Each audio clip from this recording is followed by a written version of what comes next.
Hi everyone, this is Mike Goro, and welcome to Perfect Playthrough, where our objective is to obtain everything this game has to offer. And this will be our 7th game of Christmas, that being Quackshot, by popular demand. Though it did not receive as much heavy votes as Revenge of Shinobi or Streets of Rage 3, I was able to obtain quite a number of requests to play this game. And you know what? I'm gonna do it. I am covering this game right here today.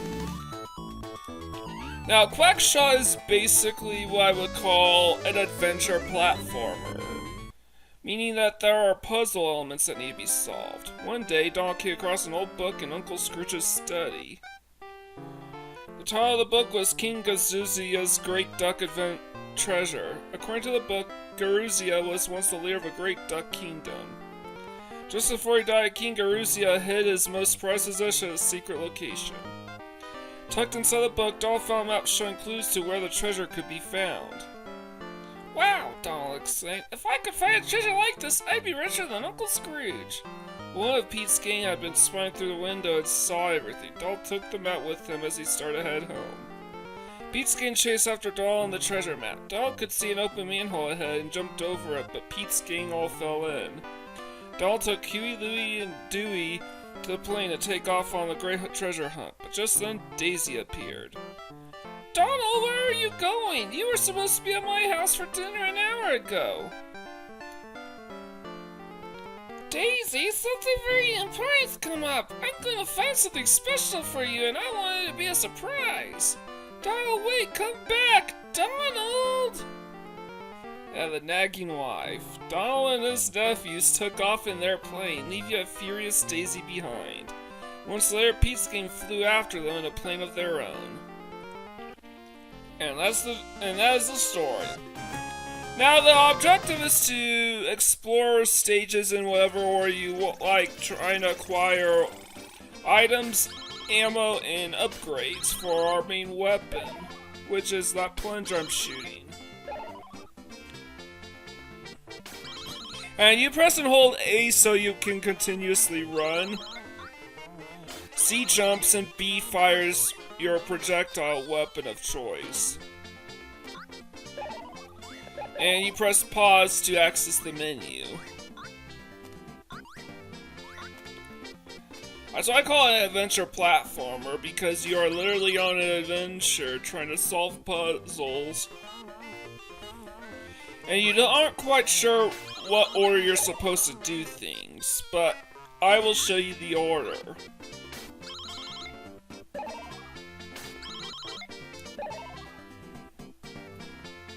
So far so good.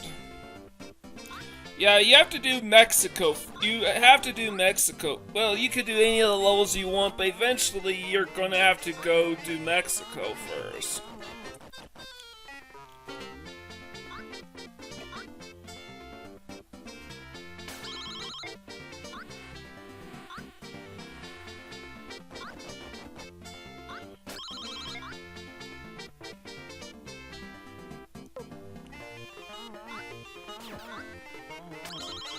And that, oh yeah, I get those corn on the cobs. That's actually ammunition for one of our guns. Take source, return to Duckbird with it. It's called a hero key. I think you say Senorita? Why you can't go to Duckbird first to get this key? I have no idea, especially since Duckburg is especially level 1. It's essentially level 1, but it's actually the second level that you have to play. Oh, and that's a duck breast. Yeah, Donald Duck's a cannibal in this game. Yeah, this is what happens so you get all the hot peppers. You get pissed off Donald Duck and you can speed run through this section.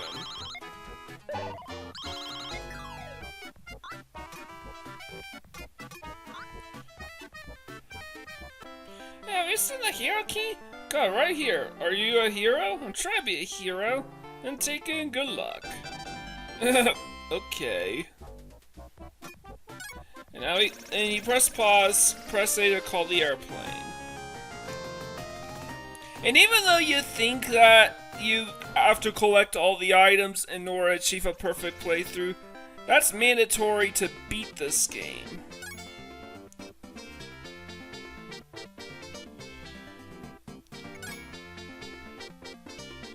Alright.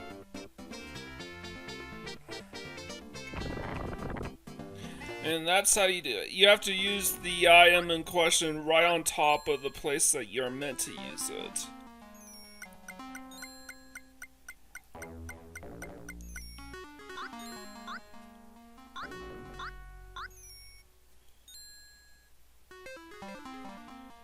Trying to carefully navigate this place.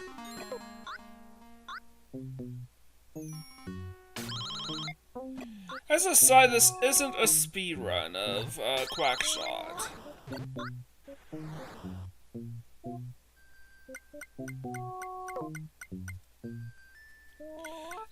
I'm just trying to beat this game just quick enough so I can get this time in under an hour. I actually got this under 40 minutes, so that's pretty good.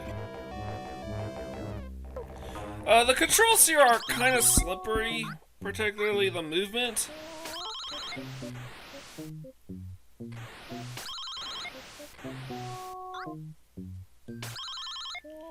Gotta wait for that thing to get back up.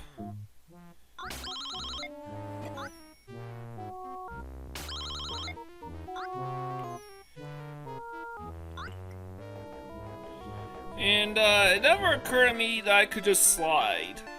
Oh yeah, I forgot. If you want to slide, you press and hold down, and then press C repeatedly.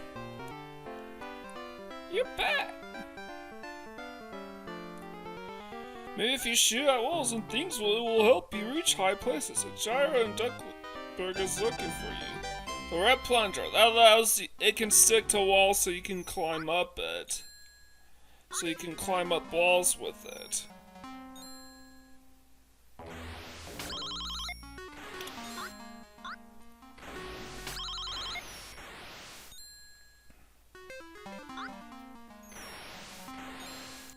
I need to go up there, or up there, for the items. Let's keep going.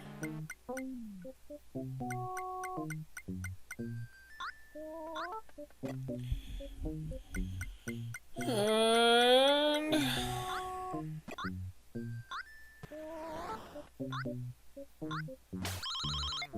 that was a good snipe. So yeah, we want to fully upgrade our plunger. In order to access every location of the game, we need to get one of every item. The key was used to access the temple, and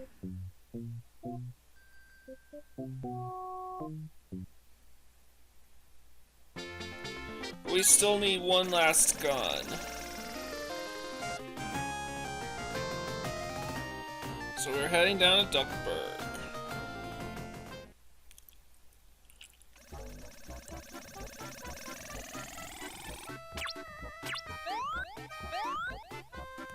And that's how you get up here. Couldn't do that before, but now we can.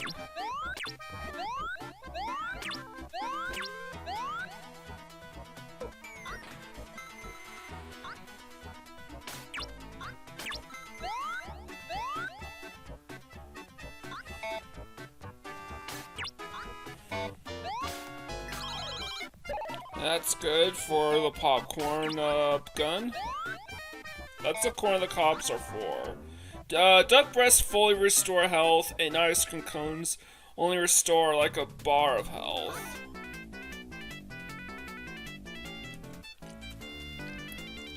And money bags give you points. Get enough of them, you get extra life.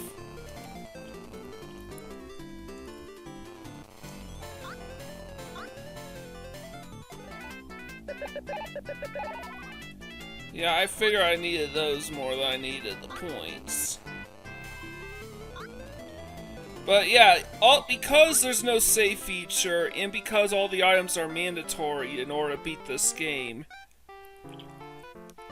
the only objective to attain a perfect playthrough of this game is to simply beat the game.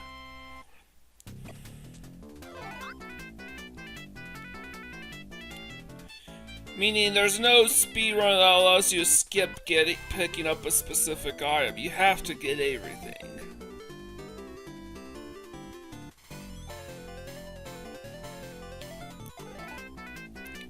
Yeah, that's pretty easy.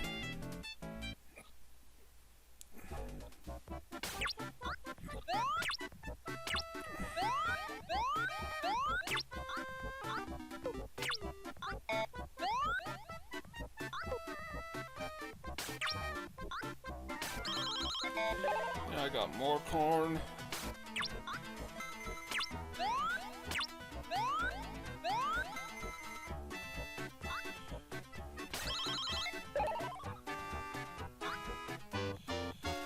And you can see Mickey Mouse's head as seen in Castle of Illusion.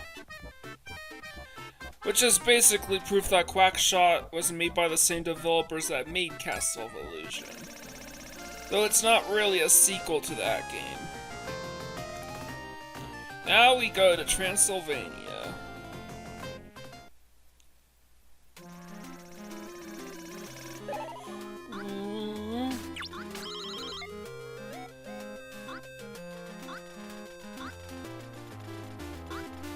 And honestly, I think this is probably my favorite track in the whole game. It just has... It basically sounds incredible, all things considered.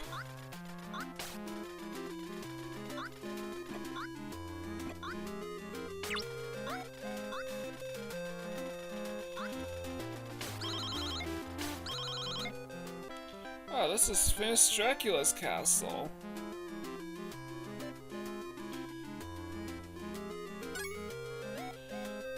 Alright, trying to access the menu. Bullgum ammo. King Garuzia's treasure. King Garuzia's treasure? No, I remember Count Dracula has the treasure map in it. But I don't think Dracula would go with the treasure map too easily. Yep, we are gonna have to fight him. Switch to the plunger here. Bubblegum.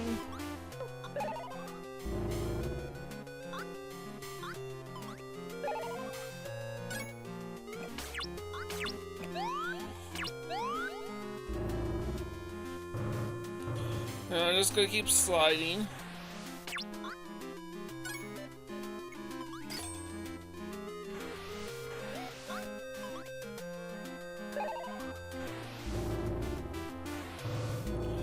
You know, and the sliding allows you to circumvent those coffins altogether.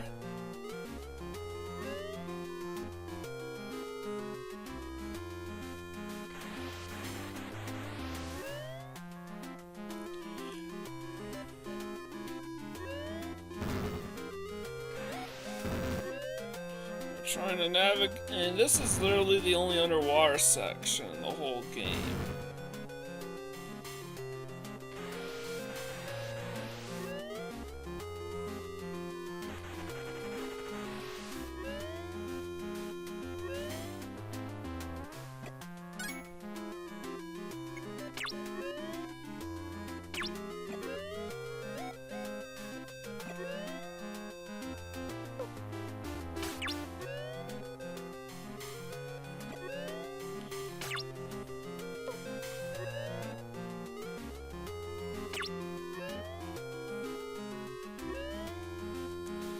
Just trying to navigate this thing is a pain.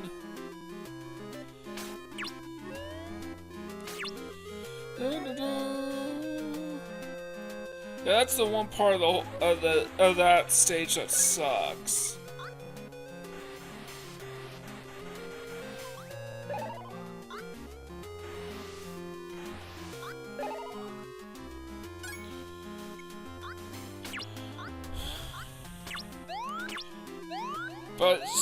but thanks to some swift movement, I was able to circumvent those ghosts.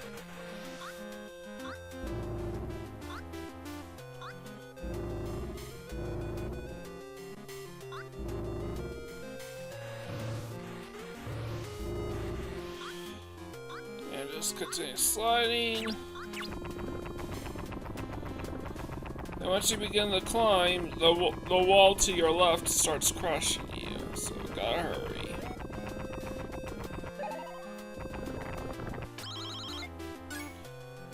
Oh yeah, I need to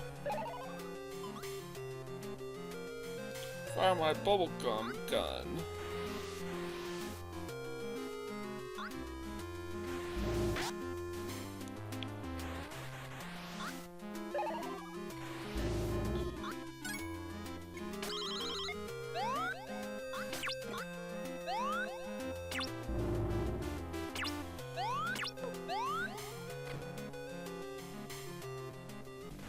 And here's our first boss, Dracula, as played by a duck.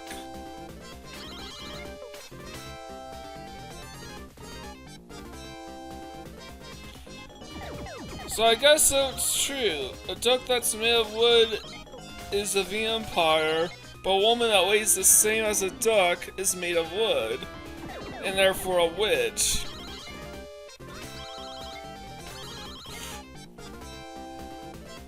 Because they float.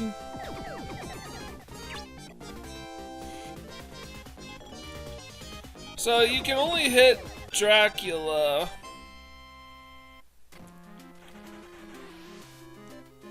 when he opens his cape and unleashes his bats.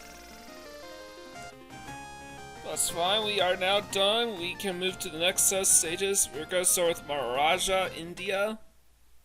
Because that's the only place that we can complete at this point in time.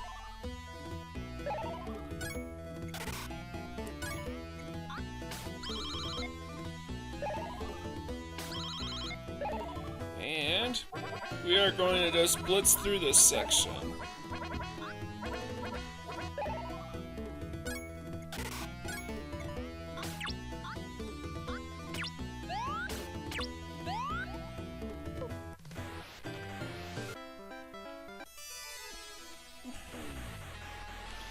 And as I said, we blitz through that section. I offer you a challenge. If you can defeat the Tiger of the Garden, I'll reward you with the Sphinx Tear. So we need to get the Sphinx Tear somehow. You want to go through the doors in the order that I enter them.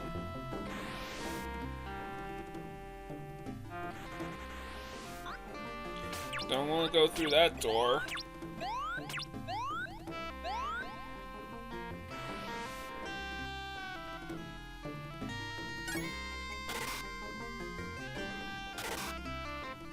And we need to use the popcorn guns to take out these enemies. And I'm gonna switch, try to go up here. And here's the gun. And the bubblegum gun is the most effective weapon at taking out this boss.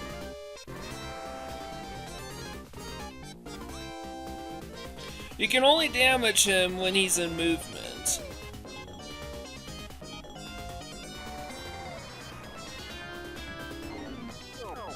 And that should do it. I'm gonna switch to the plunger.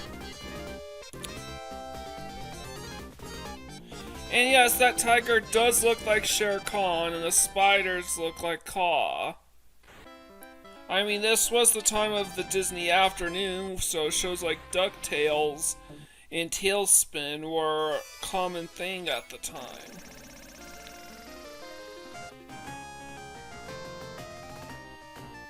Even the Kaw himself never appeared on Tailspin, and Shere Khan was anthropomorphic. Like Donald here.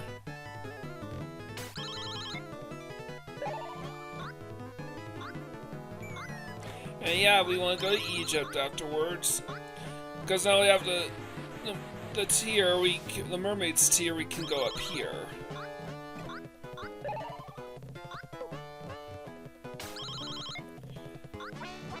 And we're gonna blitz through this part. And by the way, this is the last time we are going to see Berserk Donald in this whole game. The chili peppers do not appear in any of the later levels.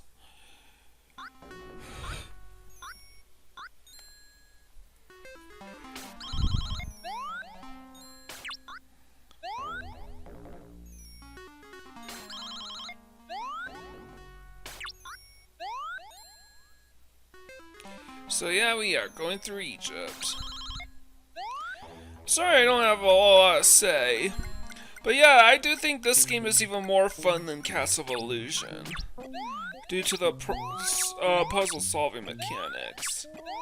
It is disappointing that there isn't a true perfect playthrough condition based on the fact that every item in the game is necessary in order to beat it.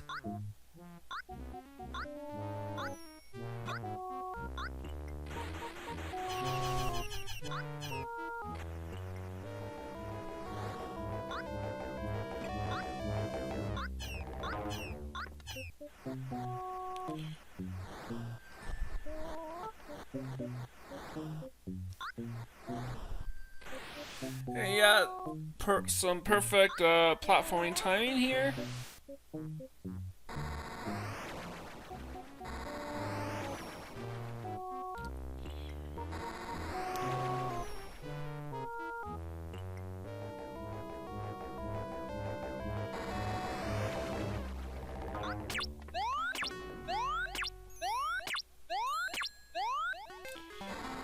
And we're gonna slide and run.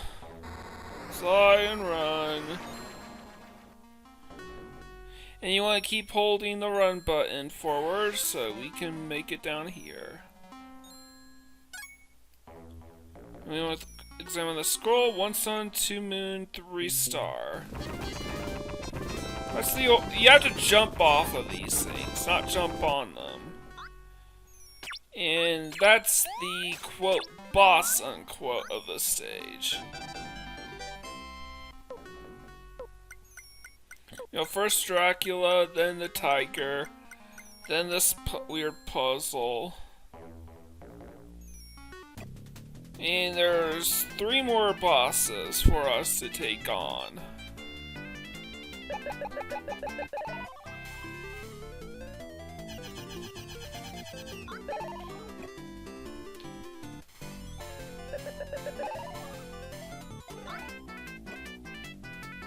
And that is that. Pretty automated, actually.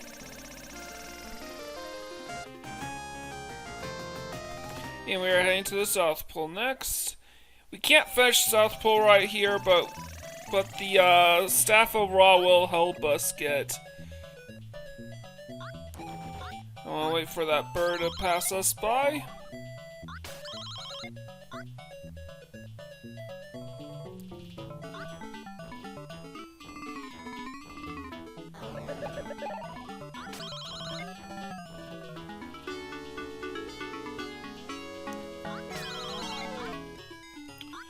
Don't miss these guys.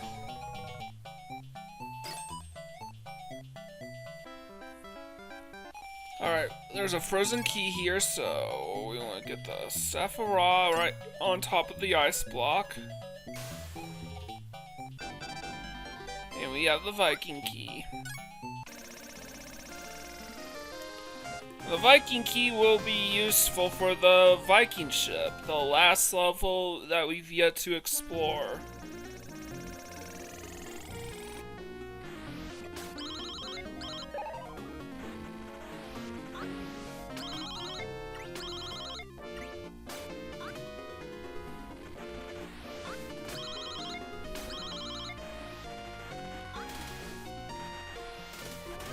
Yeah, I'm just gonna keep blitzing through these.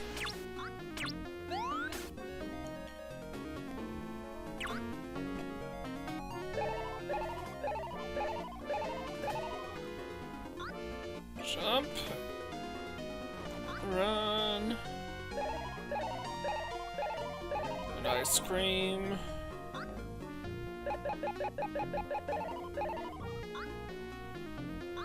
Try this thing, and now I want to just jump off that.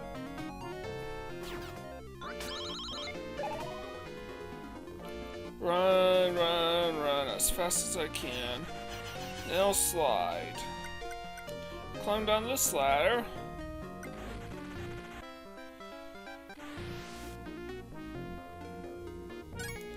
And that's the Viking key. That thing with that looks like a claw or something. I'm gonna take the intentional damage here.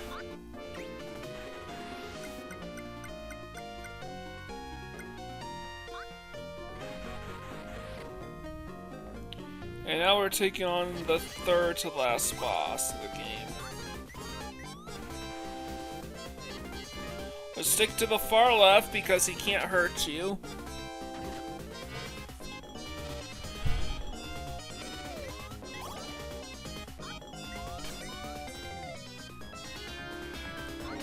There's an extremely small window in which you can hit him earlier on before he throws the hammer. So really, your best bet is to wait for him to throw the hammer and then attack him. But if you could, then getting the early window is way faster.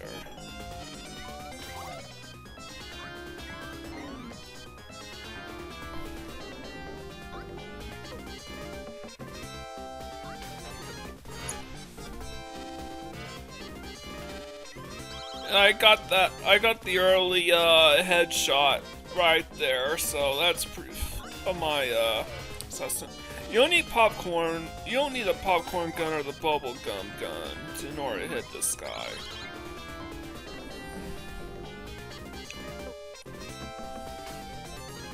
And I think it'll only take one more hit to take him out.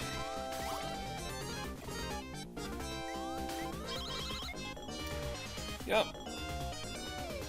I'm gonna...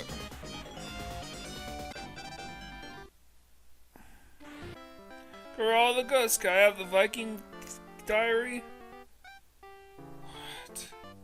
Legend says that it's hidden in the ice near the South Pole. Maybe this ancient Viking plunger will help you. It can be used to fly with... Yeah, now we got the final plunger upgrade, and we're gonna use it to fly to where the Viking diary is, in the South Pole. Note that once you complete this section of the South Pole, is the point of no return. So once I use that duck, I can't go back. So if you want to farm for ammo, for extra lives, etc., that's the best time to do it. If you think should be credential enough to get a perfect playthrough, maxing out on all your ammo and getting 99 lives or whatever the max happens to be, go ahead and do it, but that's a terrible waste of time. You can't save your game and there's no passwords feature at all. So you're better off just beating this game.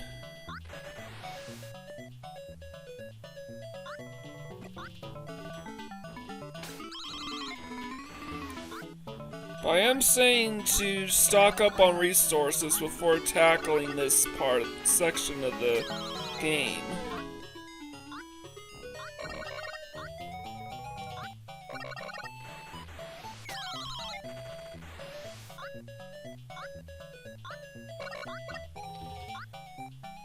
And yes, there are ice physics in this stage. I mean, you honestly didn't think that, to be fair, you didn't honestly think that Donald's webbed feet actually provided proper traction to help deal with the ice, did ya? And here's a bit of an oversight, and we sequence break this stage. So instead of the long way,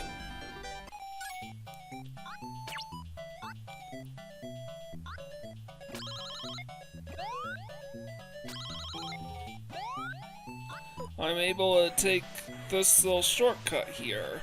And no, this doesn't count as a glitch, more like an oversight.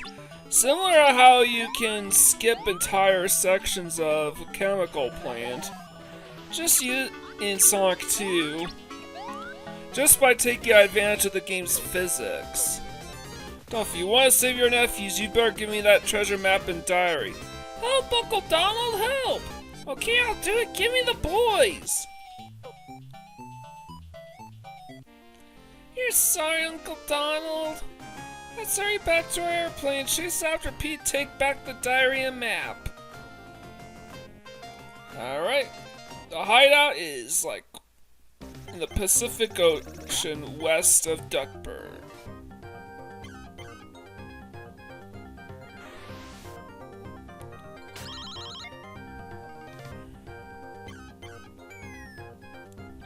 And I think I'm perfectly safe at this altitude. No need to dodge the flora or fauna here. It does kind of leave one to wonder why we needed the final plunger upgrade in the first place.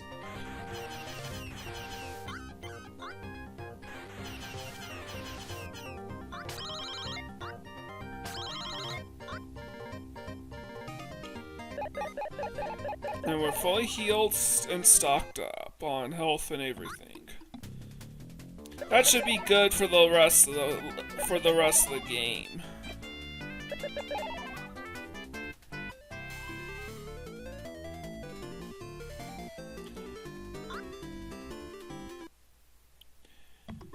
And now we are going to take on probably the most annoying section of the stage.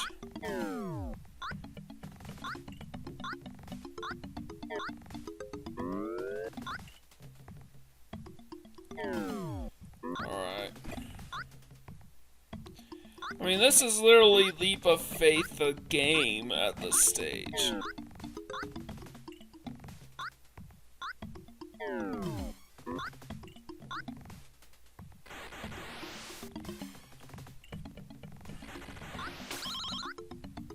I know this isn't the final level, but it is the penultimate level. You can't go back and revisit any of the other stages anymore. And it makes sense because we never laid down the flag in Pete's stage. And once again, you can actually slide in midair. That's how I was able to make this other sequence break.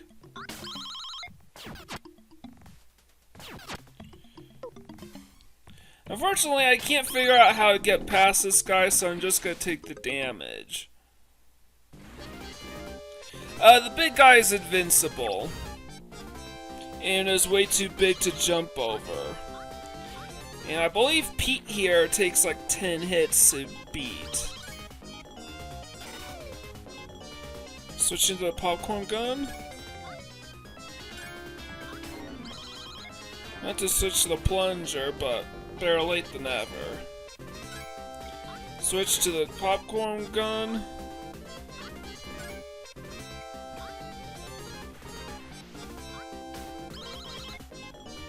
And switching back to the plunger. Popcorn gun is good to get enemies from an angle that you can't normally get, or if you wanted to clear them from the stage for good.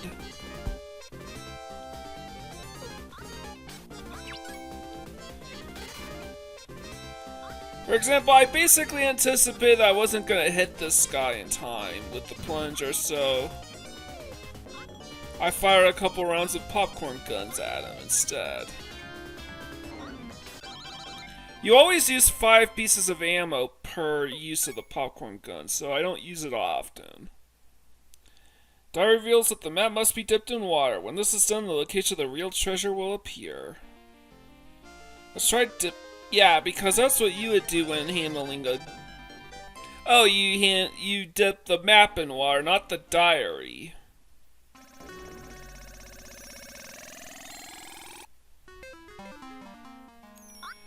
And by the way, there are no more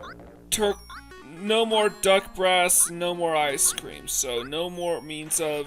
Oh wait, never mind. There was a duck breast right there. But I don't need to grab it.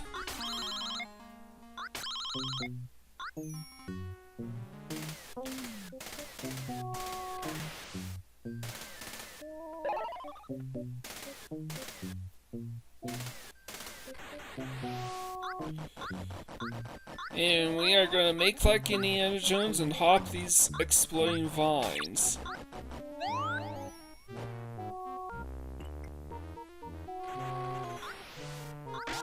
Gotta take the 10 damage.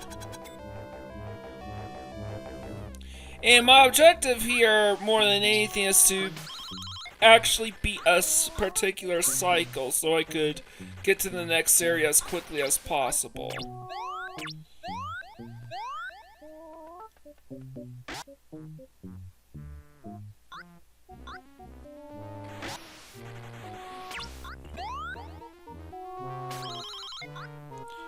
I just hop up here.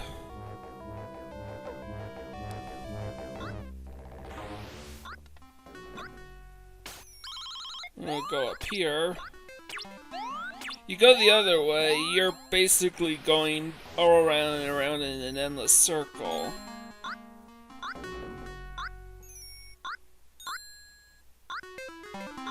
Hop these invisible blocks. And I gotta swap to the popcorn ball gun for this early part.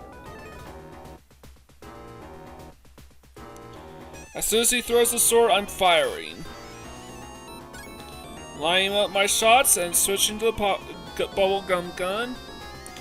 And I'm gonna time it to coincide with when Donald gives me the shifty eyes.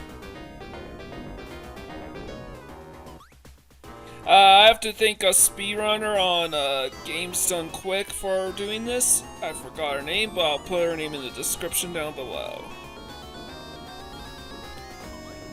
But this is a stun lock.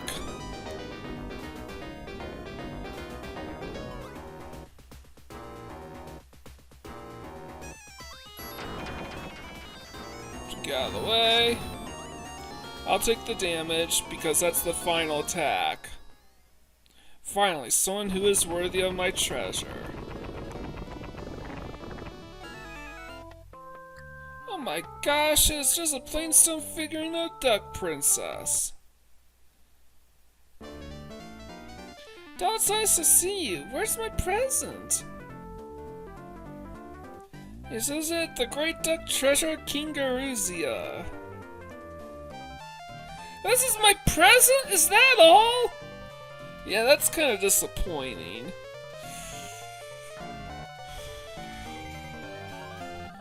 A golden jewel necklace. Thank you, Donald. And I like that the Huey, Dewey, and Louie are averting their gaze because it's gross. But yeah, that's Quackshot for the Sega Genesis. Pretty fun game. I actually enjoyed this one better than an earlier test run I did several months ago. I actually originally planned for that to be my 24th perfect playthrough, but I didn't like how that one turned out at all, so I decided to scrap it.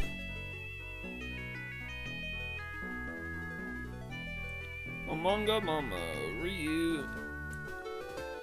And you're just flying through all the stages that we cleared in the past, or at least just the backgrounds. With Daisy here. So yeah, I do think this is a better game than Quackshot. Do I prefer this game over Aladdin? Or a Lion King? I don't know. They're pretty different games, all things considered. Honestly, I think I have more nostalgia for those two games than I do for Quackshot, and I think that's going to impact my views ultimately. But I think they're in the same tier of quality Genesis platformers. For what it's worth. So with all that out of the way, Mike Gordon signing out.